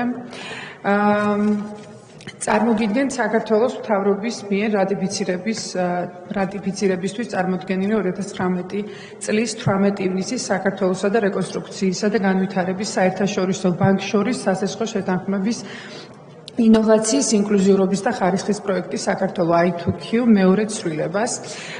მოგეხსენებათ ინკლუზიური ხარისხიანი და თანამედროვე მოთხოვნებზე შესაბამისი განათლების სისტემის ჩამოყალიბება, ეს და უზრუნველყოფა ეს ჩვენი ხელისუფლების გაცხადებული პრიორიტეტია. შესაბამისად 2022-30 წლების განათლებისა და მეცნიერების ერთიანი სტრატეგია მიმართულია სწორედ განათლების ყველა საფეხურზე ხარისხიანი განათლების სისტემის თანაბარი ხელმისაწვდომობის უზრუნველყოფისკენ და სისტემის მასშტაბით მიმდინარე თუ დაგეგმილი, ესე ვთქვათ, რეფორმები სწორედ ამ მიზანს ემსახურება. აქედან გამომდინარე პროექტი ინოვაცია, ინკლუზიურობა და ხარისხი საქართველოს I2Q სწორედ გახლავთ მიმდინარე განათლების რეფორმის ძალიან მნიშვნელოვანი მხარდამჭერი მექანიზმი. ეს არის მრავალკომპონენტიანი და კომპლექსური მიდგომებით ჩამოყალიბებული, ესე ვთქვათ, პროექტი, რომელიც მიზნად ისახავს ადრეული და სკოლამდელი განათლების ხარისხისა და ხელმისაწვდომობის გაუმჯობესებას, ასევე ზოგადგანათლების მიმართულებით საგანმანათლებლო გარემოს გაუმჯობესებას სწავლასწავლების ხარისხის ამაღლების მიზნით და ასევე ზოგადგანათლების სწავლასწავლების მართვის საინფორმაციო სისტემის, იგივე ეგრეთ წოდებული LMS-ი, Learning Management სისტემის დანერგვის და დანერგვას და შექმნას. პროექტი ასევე ითვალისწინებს უმაღლესი განათლების მიმართულებით დაფინანსების სხვადასხვა ეფექტური მექანიზმების გაძლიერებას და ასევე უზრუნველყოფს ინტერნაციონალიზაციასაც. ხელს უწყობს უფრო სწორად ინტერნაციონალიზაციას. ცვლილებას, რომელსაც ჩვენ წარმოგიდგენთ, ეს არის სასწავლო შეთანხმებაში ცვლილება შეეხება პროექტის, ესე ვთქვათ, მიმდინარე პროექტის 1 წლის ვადით გადავადებას, კერძოდ 2026 წლის მარტიდან 2027 წლის მარტამდე და ეს ცვლილება, ესე ვთქვათ, ვადის გახანგრძლივება დაკავშირებულია მუნიციპალური განვითარების ფონდის მიერ სკოლების სრული რეაბილიტაციის და მშენებლობების სამუშაოების დასრულების ვადებთან. და როგორც იგეგმება ეტაპობრივად 2026 წლის დასასრულს უკვე უნდა დასრულდეს მიმდინარე პროექტები. ასევე არის ზოგადი განათლების მართვის საინფორმაციო სისტემის ისკულის განახლებისა და სკოლამდელი განათლების მართვის საინფორმაციო სისტემის შექმნასთან დაკავშირებული სამუშაოები დასასრულებელი და მნიშვნელოვანია, რომ პროექტის დასრულება და ამ მიმდინარე მშენებლობების თუ პროექტების დასრულება მოვიდეს თანხმედრაში და სწორედ ამას უკავშირდება ვადით გაგრძელება 1 წლის გაგრძელება პროექტის. დიდი მადლობა. თუ არის კითხვები, ვუპასუხო. მადლობთ. კითხვები არ არის, გამოსულელები არ არიან, დასმით სიტყვა თუ გსურთ? არა, მადლობა. მადლობთ, საკითხი განხილულია.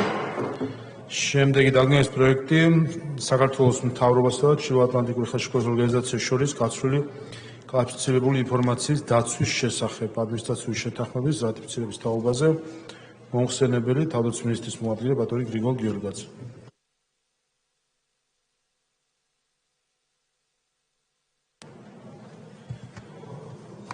მოგესალმებით. წარმოგიდგენთ საქართველოს მთავრობასა და ჩრდილოატლანტიკური ხელშეკრულების ორგანიზაციის შორის გაცვლილი კლასიფიცირებული ინფორმაციის დაცვის შესახებ ადმინისტრაციულ შეთანხმებას. აღნიშნული ადმინისტრაციული შეთანხმება იდება ნატოსა და საქართველოს შორის 1994 წლის 12 დეკემბერს ხელმოწერილი უსაფრთხოების შესახებ შეთანხმების საფუძველზე და მისი იმპლემენტაციის მიზნით. ადმინისტრაციული შეთანხმება გავრცელდება მხარეთა შორის გაცვლილ ნებისმიერ კლასიფიცირებულ ინფორმაციაზე სრულიად საიდუმლო კლასიფიკაციის დონის ინფორმაციის ჩათვლით. შეთანხმება დაარეგულირებს ისეთ საკითხებს, როგორიცაა ინფორმაციის კლასიფიკაციის დონეების შესაბამისობა და მარკირება, ნატოს კლასიფიცირებულ ინფორმაციაზე დაშვების მისანიჭებლად გასათვალისწინებელი კრიტერიუმები, კლასიფიცირებული ინფორმაციის შენახვის ადგილებისა და დაცვის უსაფრთხოების სტანდარტები, რეგისტრის სისტემა, ასევე კომუნიკაციებისა და ინფორმაციული სისტემის უსაფრთხოება, ვიზიტების განხორციელების პროცედურები და სხვა.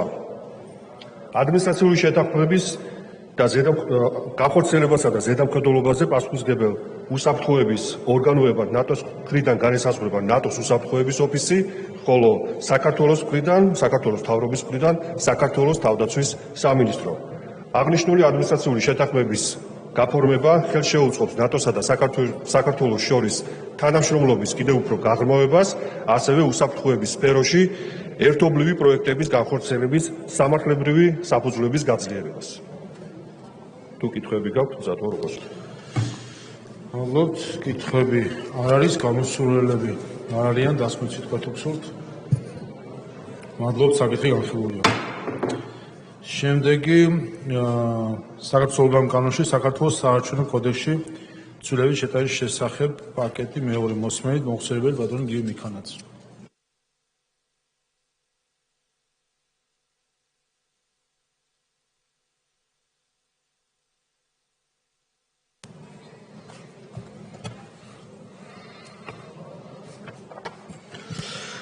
მოგესალმებით კოლეგებო, წარმოგიდგენთ მეორე მოსმენით პაკეტს საარჩევნო კოდექსსა და თანხმლებ კანონებში ცვლილებების თაობაზე და ბატონო თავმჯდომარე ალბათ პუნქტობრივად პირველად მოხდობილად საარჩევნო კოდექს პირველ მოხდის პირველ პუნქტთან დაკავშირებით თუ არის კითხვა თუ რაიმე ცვლილება არის თქვენ მითხარით დანარჩენ უცვლელად მეორე პუნქტი უცვლელად კითხვები არ არის მესამე პუნქტი ტექნიკური ცვლილებები მხოლოდ კითხვები არ არის მეოთხე პუნქტი უცვლელად კითხვები არ არის მეხუთე პუნქტი ანალოგიურად უცვლელად კითხვები არ არის მეექვსე პუნქტი უცვლელად კითხვები არ არის მეშვიდე პუნქტი უცვლელად კითხვები არ არის მეორე პუნქტი უცვლელად კითხვები არ არის მეცხრე პუნქტი ანალოგიურად უცვლელად კითხვები არ არის მეათე პუნქტი უცვლელად კითხვები არ არის მე-11 უცვლელად კითხვები არ არის მე-12 უცვლელად კითხვები არ არის მე-13 აქაც უცვლელად კითხვები არ არის მე-14 უცვლელად კითხვები არ არის მე-15 ანალოგიურად უცვლელად კითხვები არ არის მე-16 მე-16 პუნქტში მე-7 პუნქტი გადმოტანილ იქნა 61 მუხლის მე-4 პუნქტის რედაქცია და შესაბამისად 61-ის მე-4 პუნქტი ამოღებული იქნა, იმიტომ რომ შინაარსობრივად ლოგიკურად ეს ტექსტი, ანუ ეს ნორმა აქ ჯდებოდა, რადგანაც წილისყრის საკითხებს ეხება და შესაბამისად 61 მუხლის მე-4 პუნქტი მე-7 პუნქტად გადმოვიდა და ნუმერაცია შეიცვალა ამ მუხლთან მიმართებაში. მე-17 მე-17 პუნქტს, როგორც გითხარით, რადგანაც მე-4 პუნქტი 61 მუხლიდან გადავიდა, იქ იყო B-ქვე პუნქტში, რომ 2 პრიმა და მე-3 პუნქტები უნდა ამოღებულიყო და დაემატა, რომ მე-4 პუნქტიც ამოღებულ იქნა. კითხვები არ არის მე-18 უცვლელად კითხვები არ არის მე-19 მე-19-ში გვაქვს ესეთი მოცემულობა, რომ 61 მუხლის მეორე პუნქტის G-ქვე პუნქტში იყო რეფერირება კონკრეტულად, რადგანაც ის მუხლი გავა უქმეთ, შესაბამისად ეს ტექსტი გადმოვიდა 67 მუხლში პირველი პრიმა პუნქტის სახით უცვლელად და ასევე რედაქციაში აქვე პუნქტში მიეთითა, რომ რეფერირება ხდება პირველ პრიმა ქვე პუნქტზე, თორე ტექსტი უცვლელი არის. კითხვები არ არის მე-20 და ბოდიში აქ იყო ასევე რომ წაშლილი არის, ამოღებული არის მე-6 და მე-8 პუნქტები, ეს იყო პირველი რედაქციის დროს და დაემატა მე-7 პუნქტიც, იმიტომ რომ ეს არის საკითხები, რომელიც სპეცუბანთან არის დაკავშირებული და ერთიანობაში მოდის და შესაბამისად ამ კონტექსტში იქნა ამოღებული.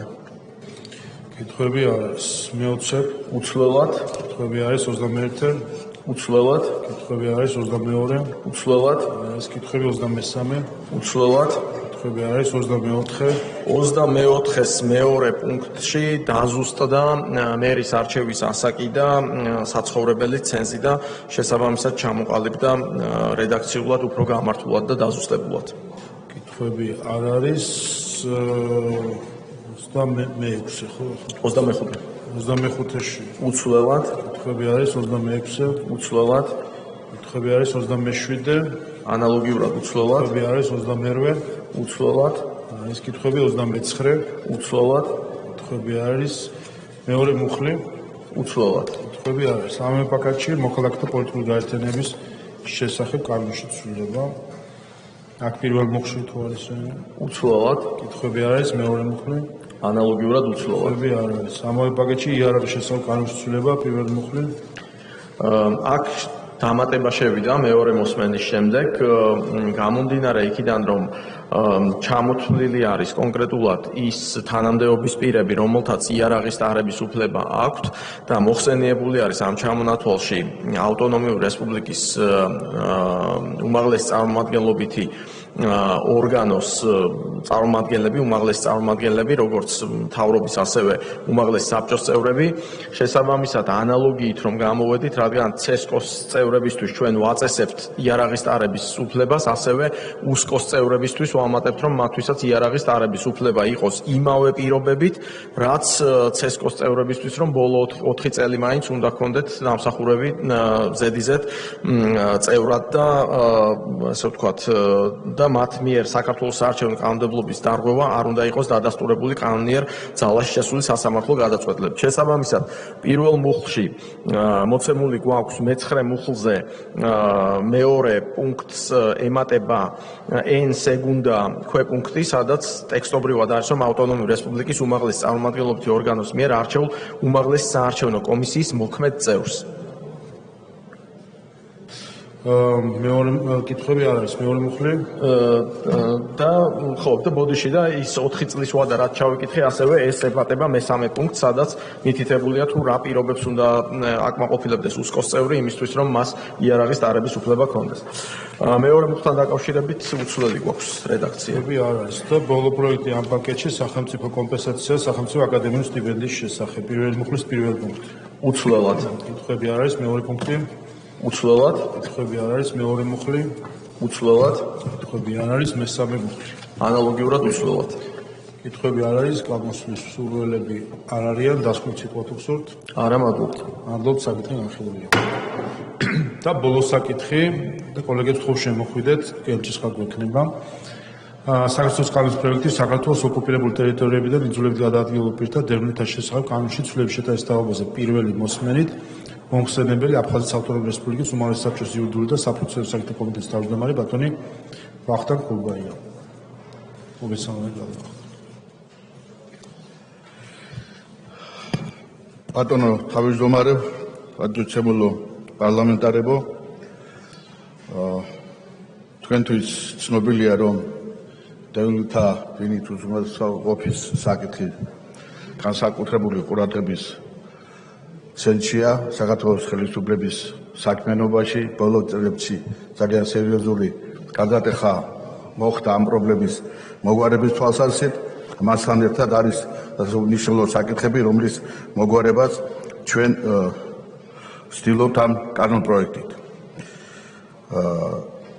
დევნილის ოჯახის გრძელვადიანი საცხოვრებელი ფაქტით უზრუნველყოფის თაობაზე შესაბამისი სამართლებრივი აქტის გამოცემის შემდეგ უძრავი ქონების საკუთრებაში გადაცემამდე ან სანაცვლოდ მისი სათანადო ფულადი ან სხვა სახის დახმარების გაცემამდე ოჯახის წევრის გადაცვალების შემთხვევაში ამ ოჯახის ძელვადიანი საცხოვრებლით უზრუნველყოფა ხორციელდება ოჯახის არსებული რიცხოვნობის გათვალისწინებით. ოჯახის წევრის გარდაცვალება აისახება საქართველოს ოკუპირებული ტერიტორიის დევნილთა შრომის ჯანმრთელობისა და სოციალური დაცვის სამინისტროს შესაბამისი დადგენილებით. ამ ოჯახისათვის მინიჭებული ქულათა რაოდენობაზე, კერძოდ ოჯახს აგლდება ქულა ოჯახის წევრთა რაოდენობის შემცირების გამო. დევნილთა საკითხების შემსწავლელი კომისიის მიერ დევნილთა გრძელვადიანი საცხოვრებელი ფაქტით უზრუნველყოფის საკითხების განხილვას მაღალი მომართვიანობის გამოწვეული რიგების ოდენობას, მონიტორინგის ჩატარების წესებისა და გადაწყვეტილების მიღების პროცედურებს ხანძრივი პერიოდი სჭირდება. ოჯახის წევრის გამოკლების შედეგად ქულების დაკლების გამო დევნილი ოჯახი ვერ იქნება იმ გრძელვადიანი საცხოვრებელი უზრუნველყოფილი, რაც უნდა მიეღოთ ოჯახის წევრის გარდაცვალებამდე. აღნიშნულ საკითხთან დაკავშირებით ჩვენ პირველ რიგში მივმართეთ პარლამენტის ტერიტორიული მთლიანობისა და დეოკუპაციის საკითხებთან დაკავშირებულ კომისიას ბატონ გია ვოლსკის ხელმძღვანელობით. ჩვენ ძალიან მჭიდროდ ვითანამშრომლეთ ამ საკითხთან დაკავშირებით. შემდგომ ჩვენ ქონდა სერიოზული მსჯელობა და ძალიან ვიწრო კონტაქტები შესაბამის საგენდოსთან, ჯანდაცვის სამინისტროსთან. საკითხში ჩართული იყო უშუალოდ მინისტრი და მისი აპარატი და საბოლოოდ ჩვენ ძალიან მჭიდროდ კავშირში განვიხილოთ ეს საკითხი სოციალური და განვიხილეთ საბიუჯეტო კომიტეტში და გუშინ მქონდა სერიოზული მსჯელობა ჯანდაცვის საკითხების კომიტეტში, სადაც ძალიან სერიოზული თქვათ მსჯელობა იყო. მე მგონი გავეცით ჩვენ ყველა შეკითხვებზე პასუხი. დღეს ამ შემთხვევაში ჩვენ ველოდებით თუ საკითხი მიიღებს დადებით თქვათ შეფასებას ამოხლით ამ შესწორებით დევნილ ოჯახს შეუნარჩუნდება ქულათა ის რაოდენობა, რომლის მიხედვითაც დევნილი ოჯახი უზრუნველყოფილი იქნება ისეთვე გრძელვადიანი საცხოვრებით, როგორც მისი ოჯახი მიიღებდა ოჯახის წევრის გარდაცვალებამდე შესაბამისი სამართლებრივი აქტების გამოცემისას. წარმოდგენილი ცვლილება უზრუნველყოფს იმგვარი მექანიზმის განსაზღვრას, რომლითაც დაიცული იქნება დევნილი ოჯახის ინტერესები. აი მოკლედ რისი მოხსენებაც მინდოდა თქვენთან. დიდი მადლობა ყურადღებისთვის. მადლობ, კითხვები გიორგი ვოლსკი. ბატონ გიორგი. ბატონ გია ვოლსკი. ბატონო გიორგი ვოლსკი. დიდი ბოდიში. უკაცრავად. მე მინდა დავაზუსტოთ ერთი თემა საზოგადოების გასაგონად რა. ესე იგი არის ოჯახი მაგალითად და ეკუთვნის გარკვეული ფართიის ბინა, იმიტომ რომ ოჯახის ერთ-ერთი ოჯახის ერთ-ერთი წევრი არის რაღაც გარკვეული ქულის მომტანი, გარკვეული დამსახურებების გამო. და ამით ამ ქულებით ხდება გადანაწილება ბინების. თუ ეს ადამიანი ღმერთმა ყველა დიდხანს აცოცხლოს, გარდაიცვალა, ამ შემთხვევაში ამ ოჯახს მისი ქულა რჩება. ასია. და ამას ხაზგასმით აღნიშნა ჭირდება და არაერთხელ, იმიტომ რომ ვინმეს რამეს კი არ ვაყვედრით. სამართლიანი ეგრეა. ეს გადაწყვეტილება და მაგალითები ამისი რამდენადაც ვიცი არსებობს. რომ ამან გამოიწვია რაღაცა პრობლემა. კი ბატონო. არ უნდა გამოიწვიოს პრობლემა და ძალიან კარგი პროექტია. დიდი მადლობა რომ ჩემი რაღაც მცირე მონაწილეობაც ახსენეთ. მადლობა. ვლადიმერ კახაძე. რასაკვირველია შესანიშნავი ინიციატივა და სრულიად მხარდასაჭერი. ჩვენ კომიტეტზე კიდევ ერთი რამე გავითვალისწინეთ და სრული თანხმობით კომიტეტის ყველა წევრმა მხარე დაუჭირეთ. აი თუ იმ ოჯახის რომელიმე წევრს დაუმძიმდა მდგომარეობა და მას ჯგუფი მიენიჭა, ესეც 3 თვით ადრე უნდა გაცხადდეს და გათვალისწინებული იქნება იმ ოჯახის უზრუნველსაყოფ ღონისძიებებში. ესეც მინდა მოსახლეობა მიცოდეს, რომ სრული თანხმობა იყო ამ შემთხვევაში ყველა ჯანმრთელად გამყოფოთ ღმერთმა და ყველა კარგად და მშვიდობიანი იმედით დაბრუნებულიყავით ჩვენ მიწაზე, სამართლიან და ღირსებით, ესეც იცოდეთ, რომ სახელმწიფო აქ სრულად იზიარებს იმ გარემოებას, რომ ეს გახდება საფუძველი მდგომარეობის აი იმ გათვალისწინებისა, რომელიც შეიქმნება თქვენს ოჯახში. მადლობთ. დიდი მადლობა. ვლადიმერ ბოჟანსკი. მადლობა ბატონ თავმჯდომარე. ბატონო, ძალიან დიდი მადლობა ასეთი სამართლიანი გადაწყვეტილებისთვის. არაერთი დევნის აწუხებდა ეს პრობლემა და მნიშვნელოვანია, რომ თქვენი ინიციატივა დღეს უკვე კანონის სახეს მიიღებს. მაინც დაზუსტებისთვის ბატონო, რამდენმა ოჯახმა უკვე მიიღო ეს გრძელვადიანი საცხოვრებელი, რასაც ჩვენ ვსაუბრობთ და რამდენი ოჯახი არის დარჩენილი მოლოდინში და რამდენის იგეგმება 25, 26, 27 აი ამ წლების განმავლობაში. რა თქმა უნდა, ზუსტი რიცხვები შეიძლება ერთეულების დონეზე ვერ გითხრათ, მაგრამ მაინც ჩვენო მოქალაქეებმა კიდევ ერთხელ რომ იცოდნენ, რამდენი არის უკვე დაკმაყოფილებული და ის მძიმე ტრაგედია, რომელიც ყველაფერთან ნახეთ და მე რატომღაც პოლიტიკური სინსიუნაციების საგანი გახდა, ვიცოდეთ რეალურად რა მოლოდინები უნდა გქონდეთ ჩვენს მოქალაქეებს და რა თქმა უნდა, მადლობა კიდევ ერთხელ, რომ სამართლიანობის პრინციპი აღდგენილი იქნა და დარეგულირებული ამ გამო. დიდი მადლობა. მადლობ გისმენთ მოჩვენეთ. შემიძლია თუ ესე იგი ოჯახი რომელიც დაკმაყოფილებულია დღეების მდგომარეობით გასული წლის ოქტომბრის თვის მონაცემებით სადღაც 45,000-მდე დარჩენილია 40,000-მდე 39,800 რაღაცა ოჯახი და დაკმაყოფილებულია სულ 129,760 პიროვნება და დარჩენილია შესაბამისად 139 და 300,000 პიროვნება. ტემპი ძალიან მაღალია. წელზე გაისად ბარდება სადღაც 13,000 ბინა თბილისში, ქუთაისში, რუსთავში და ეს ტემპი უზრუნველყოფს იმას, რომ რამოდენიმე უახლოეს პერიოდში შეიძლება ითქვას, რომ პრობლემა გადაწყდება წელში თუ შეიძლება ასე ითქვას. ბატონო. მადლობთ. ასწრებები არ არის, გამოსვლის სურვილები არ არიან, დასკვნის სიტყვა თუ გსურთ. მადლობთ, საკითხი განხილულია. კოლეგებო, 2 წუთი ტექნიკური შესვენება, ყველას თქო შემოვიდნენ დარბაზში, გვექნება კენჭისყრა 2 წუთი ტექნიკური შესვენება, ყველას თქო რომ შემოვიდეს დარბაზში.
სხდომა განახლებულია. დავიკავოთ ადგილები, მოემზადოთ რეგისტრაციისთვის. თხოვთ ჩართოთ რეგისტრაციის რეჟიმი. ყურადღება, მიმდინარეობს რეგისტრაცია.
რეგისტრაცია გაიარა პალმის 86 წელმა, კვორუმი არის, გადავდივართ კენჭისყრებზე. მაღალი კვორუმია გარკვეულ საკითხებზე საჭირო, მათ შორის ვიცე-სპიკერის და ცესკოს წევრების არჩევა, რომელსაც დავიწყებთ ჩვენს კენჭისყრებს. პირველი საკითხი საქართველოს პარლამენტის დადგენილების პროექტი ილია ინჯიას საქართველოს პარლამენტის თავმჯდომარის მოადგილედ არჩევის შესახებ. თხოვთ ჩართოთ კენჭისყრის რეჟიმი. ყურადღება, მაღალი კვორუმია საჭირო.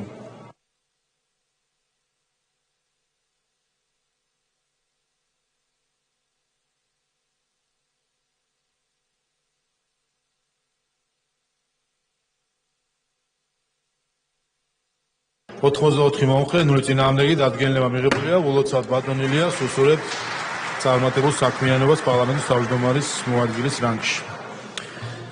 შემდეგი საკითხი გახლავთ ცენტრალური საარჩევნო კომისიის წევრების არჩევა, ცალ-ცალკე ეყრება კენჭი.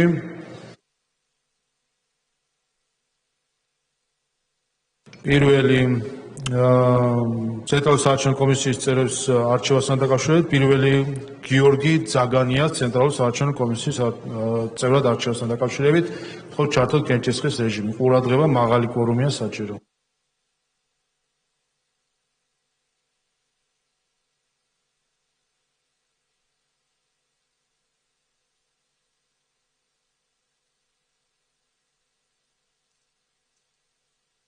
ოთხმოცდასამი მომხრე, 0 წინააღმდეგი დადგენილება მიღებულია, ულოცავთ ბატონ გიორგის უსურვებთ წარმატებულ საქმიანობას ცესკოში. შემდეგი დადგენილების პროექტი გიორგი ჭიქაბერიძის ცენტრალური საარჩევნო კომისიის წევრად არჩევასთან დაკავშირებით თქო ჩართოთ კენჭისყრის რეჟიმი. აქაც მაღალი კვორუმია საჭირო.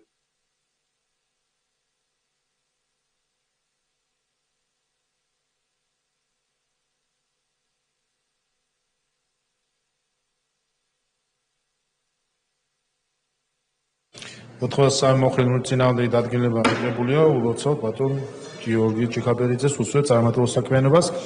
შემდეგი დადგენილების პროექტი დიმიტრი ჯავახაძის ცენტრალური საარჩევნო კომისიის წევრად არჩევის შესახებ თქო ჩართოთ კენჭისყრის რეჟიმი. მაღალი კვორუმია საჭირო ყურადღება.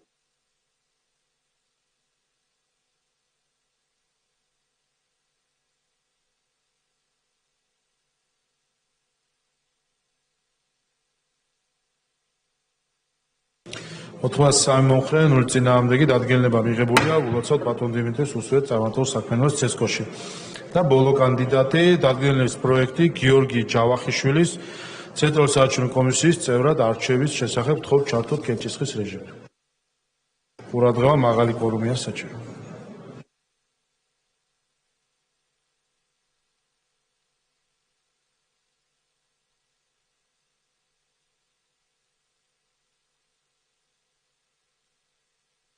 ოთხმოცდაოთხი მომხრე, 0 წინააღმდეგი დადგენილება მიღებულია, ულოცავთ ბატონ გიორგის ცესკოს წევრად არჩევას, უსურვებთ წარმატებულ საქმიანობას.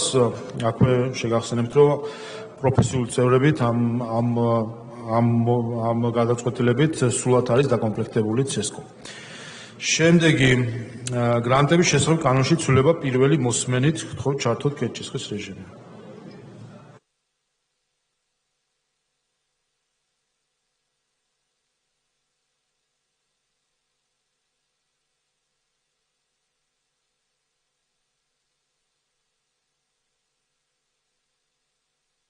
ოთხმოცდახუთი მომხრე, 0 წინააღმდეგი პროექტი პირველი მოსმენით მიღებულია.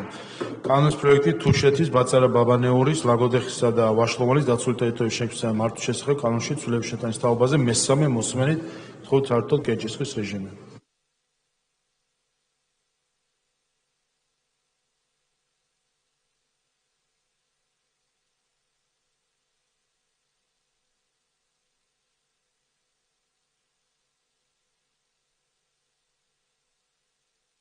ოთხმოცდაოთხი მომხრე, 0 წინააღმდეგი კანონი მესამე მოსმენით მიღებულია. შემდეგი დადგენილების პროექტი 2019 წლის 18 ივნისის საქართველოსა და რეკონსტრუქცია და განვითარების საერთაშორისო ბანკს შორის სასესხო შეთანხმების მეორე ცვლილების რატიფიცირების შესახებ თხოვთ ჩართოთ კენჭისყრის რეჟიმი. ყურადღება მაღალი კვორუმია საჭირო.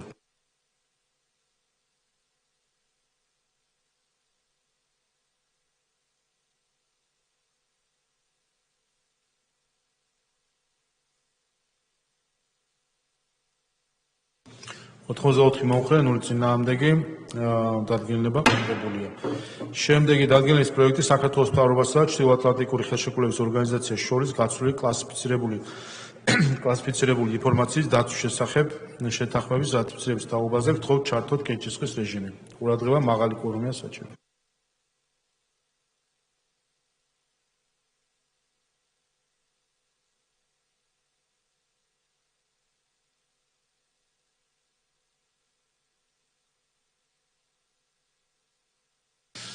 ოთხმოცდაოთხი მომხრე, 0 წინააღმდეგი დადგენილება მიღებულია.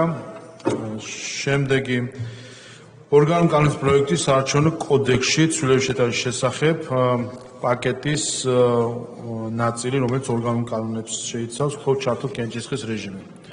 ყურადღება მაღალი კორუმია საჭიროა.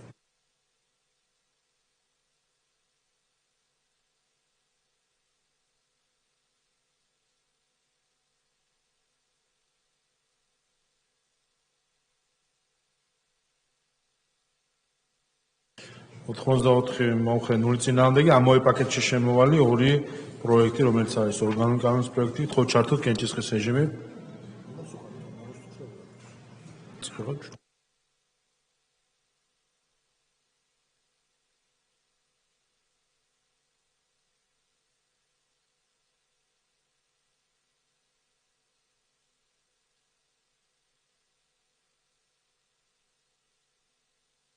ოთხმოცდასამი მომხრე 0 წინააღმდეგი პაკეტი მეორე მოსმენით მიღებულია.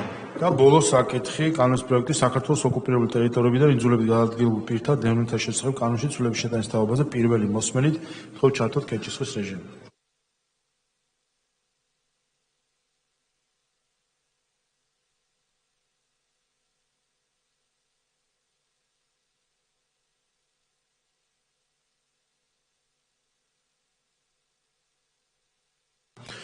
ოთხმოცდაოთხი მომხრე 0 წინააღმდეგი პროექტი პირველი მოსმენით მიღებულია.